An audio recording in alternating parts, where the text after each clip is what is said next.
and welcome to Subjective Thoughts. And our comic for today is Stillwater, issue 1 by Image.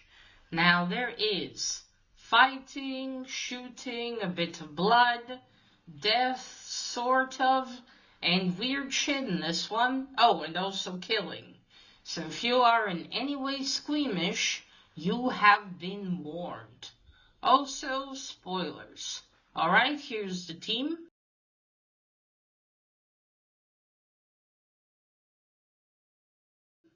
So, this is not a new comic. It came out in 2020. Back then I picked up a lot of series, which of course I didn't keep up with and didn't read. So now, after all this time, I've finally read the first issue. Now, interesting thing, back then it was a 4-issue miniseries. Because I went today after I finished reading my comic shop, because I always write down what I read, and I saw that all of a sudden it had 18 issues. And I was just surprised. I'm like, wait, well, because I remembered I wouldn't have subscribed to this if it wasn't short. Because I remembered it was supposed to have 4 issues. And then when I looked a little closer, I saw that the other ones came out. Some came out in 2021, some in 2022, and then the last 2 came out in 2023. So it looks like the team decided to just continue it after or something. Interesting that it went from 4 to more. And I don't know, maybe they concluded it in 4 issues, but then decided it needs more, or... I don't know, it's a bit confusing why it was originally a 4-issue miniseries then. But anyway, yeah, so I only have these 4 issues. And I'm saying this right now, I'm not gonna hunt the rest down. Even if I find these 4 interesting, I just got too much to read. Alright, let's get to this comic. So I think the reason I picked it up because they're supposed to have this creepy story or something. I thought, oh, that sounds interesting. And for some reason I already subscribed. I think I subscribed because I thought, oh, it's only 4 issues. I've stopped doing that since. Okay, so we start our story in... I'm not sure, it actually doesn't mention what city. Start our story with Daniel. He's a young man, about mid-20s maybe. I'm not sure how old he is. But he gets called to his boss' office. He's a graphic designer. And he gets fired. Because, like his boss lady tells him, he doesn't get along with others. And then he shoved another coworker, and they have a zero policy tolerance for that, or zero tolerance policy, sorry. So that's it, he's fired, and she's like, oh look, you wanted to focus on writing, here's an opportunity. Okay. And granted, I do suppose it could be violent, but he just shoved him. They told her it's because that guy was a dick. But anyway, Daniel was fired. I assume the same day in the evening goes drinking with his buddy. I think his name, Tony. He goes drinking with his friend Tony. And goes out of the bar to vomit. And Tony's like, come on, I got shots, and these chicks are into us. But he's not allowed in. The bouncer tells him, you puked, no way. Of course, Daniel being angry and apparently have a bit of a tendency to start fights and get a little violent, punches him, and, well, he wakes up the next day in his apartment with Tony playing video games on his TV.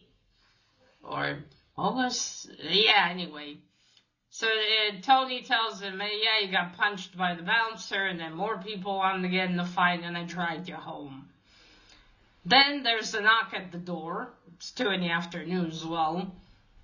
And there's a man out there, old gentleman in a suit, and he hands Tony an envelope. And Tony goes back in, Daniel goes back into the apartment. Tony tells him, I ordered us some food. And Daniel's reading the letter, and he says, "What are you doing next week?" And then I assume it's the next week, him and Tony are driving to this town called Stillwater.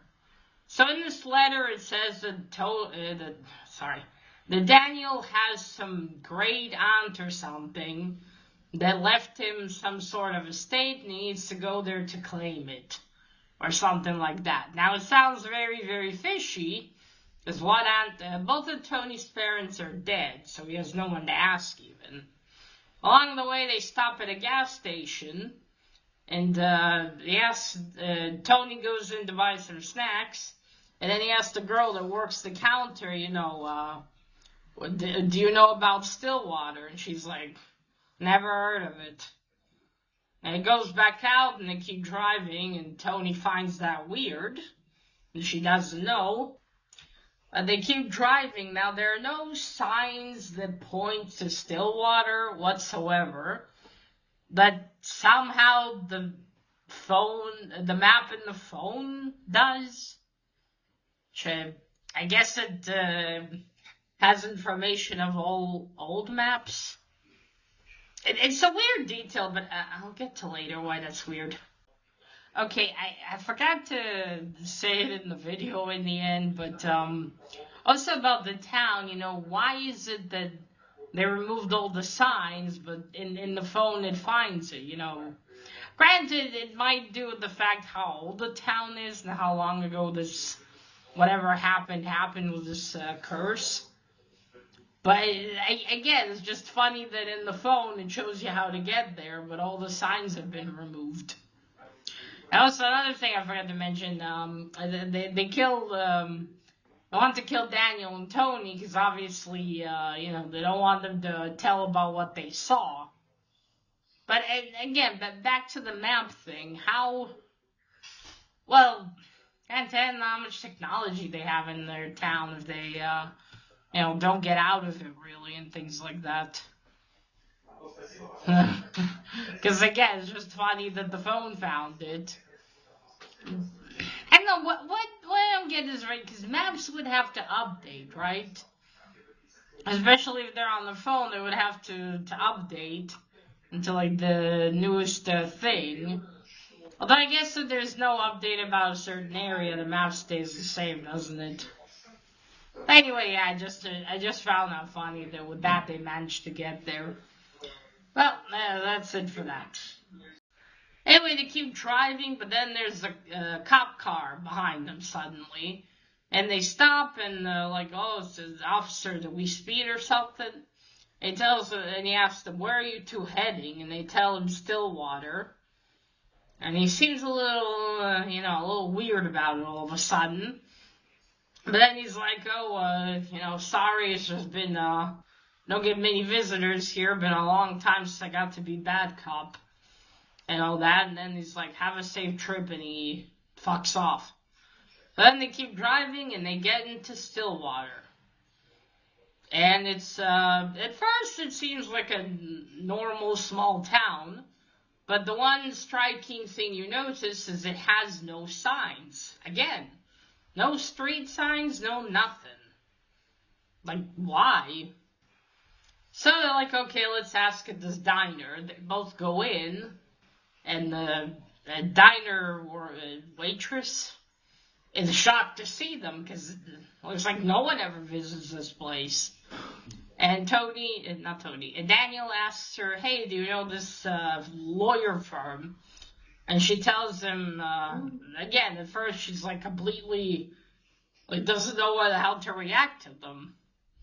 And she tells him, this lawyer has left 15 years ago, that he hasn't lived in town. He's like, "Oh." She's like, "Well, look, if you're not going to find a lawyer, do you want something to eat? And then you should leave." And he's like, "Yeah, okay, I'll see your menu." But then Tony's looking out of the window, and the shots, and he runs out.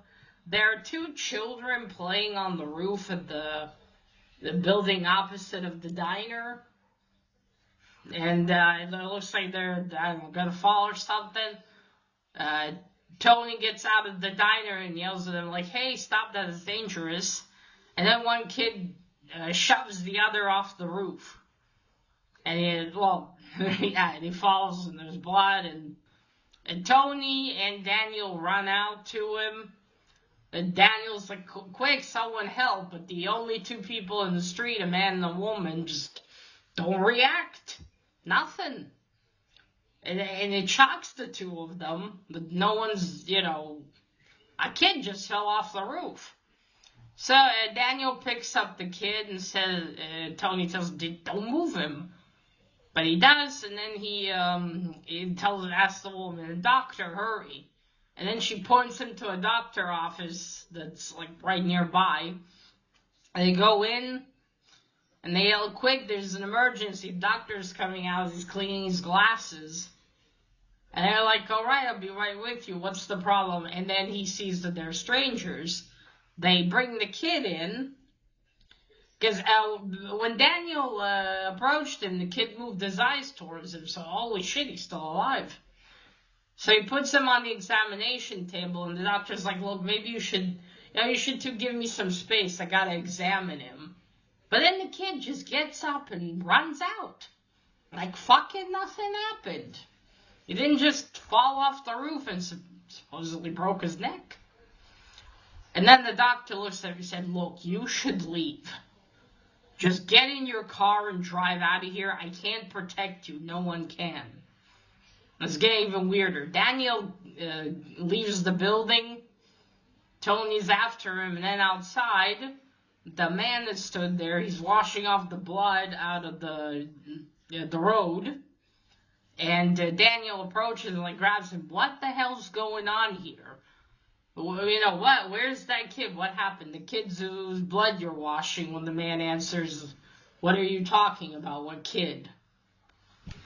And so, and then that cop from earlier shows up.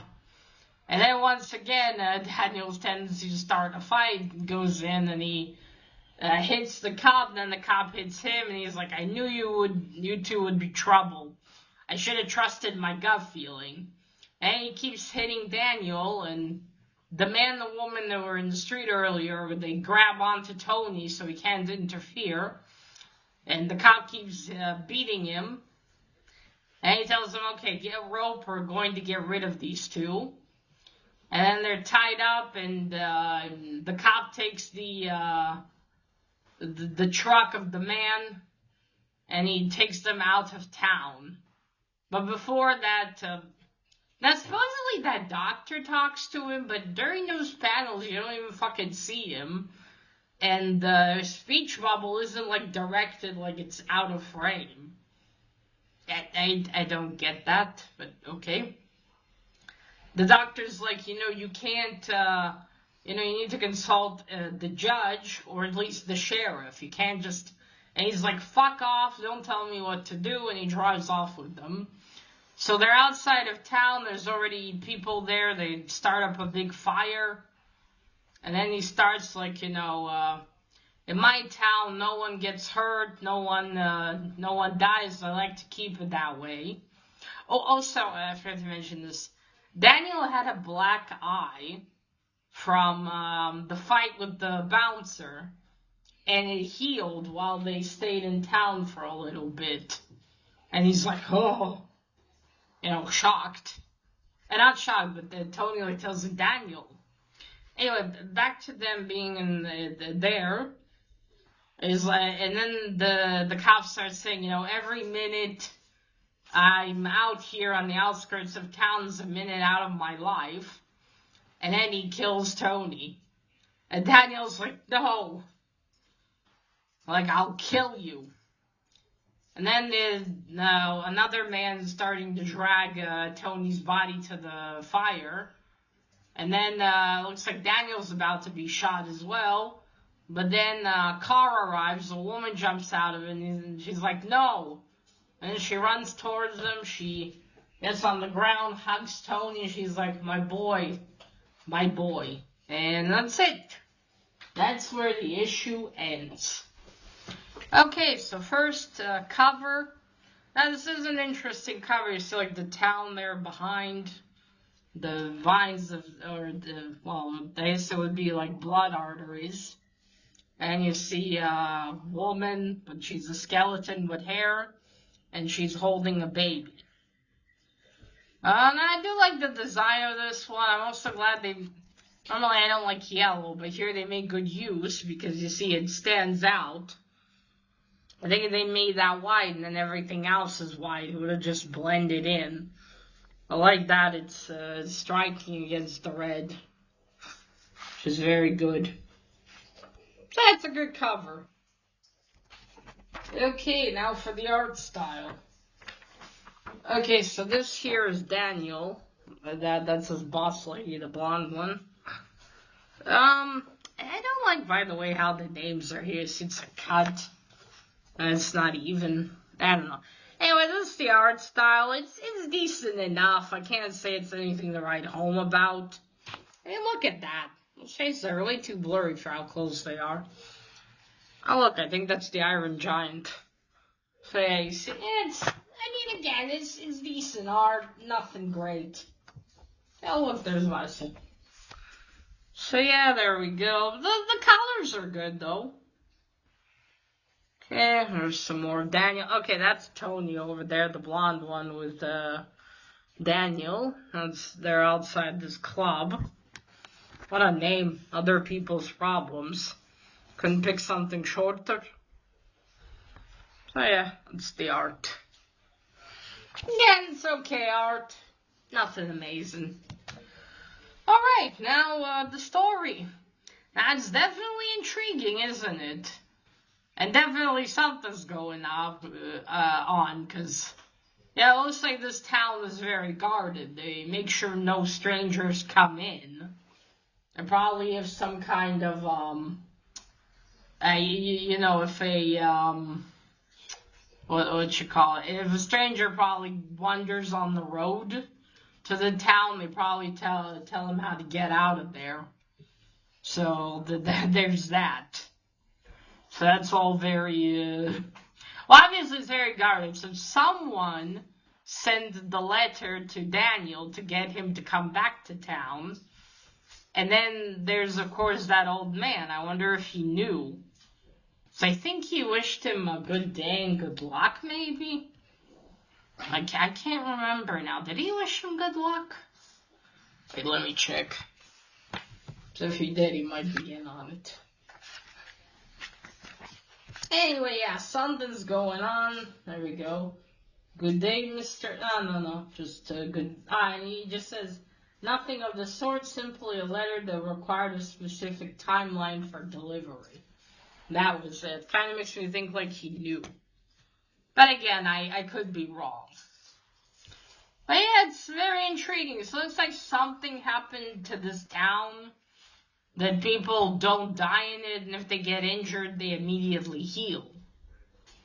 But it looks like it only obviously works while they're in town. And also, that makes one wonder, does that mean since they can't die, and based on what the cops said, that also means they don't age. So does that mean they are the same age? So how old are they really? How long have they been... how long have they been like that? Have they been like that a long time? How old is this town? Who's the judge? What does he have to do with all of this? And how did this happen to them? Is it some kind of... I wouldn't call it like a miracle. It's more like a... Vaisya, stop that. Don't ruin the comics. Sorry. Yeah, so it's some kind of curse, I would call it, because holy shit. So basically, they could never leave town, it seems like. Or they wouldn't want to, because... Makes you wonder, if they stay out of town long enough, does that mean that they'll revert to dust or something? Left to be seen, I suppose. Yeah, and I also am pretty sure that this woman's probably... I mean, she says my boy, so that must mean she's the mom, right? Although Daniel did say his parents are dead. But then why call him my boy? She doesn't go Daniel, she's like, my boy. So yeah, all very intriguing and left to be seen what's gonna happen to Daniel. Tony's dead. You know, what's gonna be with all of this? So yeah, it's intriguing for the first issue. Definitely leaves you with curiosity to find out what's gonna happen. And since I only have these 4 issues, I wonder how it's gonna wrap up then. You know, being that they are decided to continue it further. I'm still curious if it was always going to be just 4 issues, but then they decided to do more elaboration, or just talk time. I don't know, but anyway, yeah, for a first issue, it's definitely intriguing to what the hell's going on, and who's Daniel? Is he someone that used to live in this town? And if so, how did he get out? Or, when did he get out? If he doesn't even remember it, he must have, not been old enough to remember even. But yeah, that's left to be seen. Alright, folks, that is it. Remember, collect what you're passionate about and share it on YouTube. Bye!